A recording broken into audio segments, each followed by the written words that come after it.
Hi, it's Mandy with Crafty Glam. In this video, I'm going to be using the Smile Transfer and chalking it up on this 9x12 wood box frame.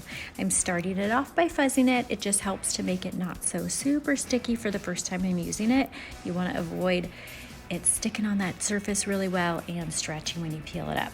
I'm going to be using some black chalk paste, and I just have a mini squeegee, got a little chalk paste on there, and I'm simply smearing the chalk paste across the screen, and you'll see the white area showing through. That's the box frame underneath. You just want to make sure to cover all those areas because this black paste is going through that silk screen, and it is the coolest thing. I'll show you in just a second. Just wrapping this up, and then we will peel it up, and you can see how that paste just goes right through. Anyone can do this. Kids, all ages, all skill levels. It is so cool.